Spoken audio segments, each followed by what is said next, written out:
Did you know a 15-year-old boy became America's most wanted teenager by stealing over 100 cars, boats, and 5 airplanes while completely barefoot?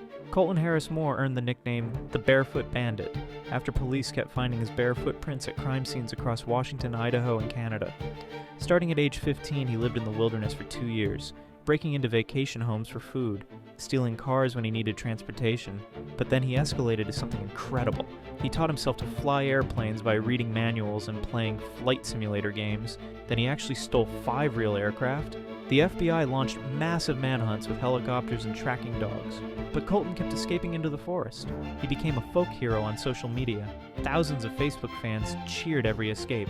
For 2 years, this teenager outsmarted federal agents while running around barefoot. His legendary run finally ended in 2010, when he crash-landed a stolen Cessna in the Bahamas after a dramatic chase.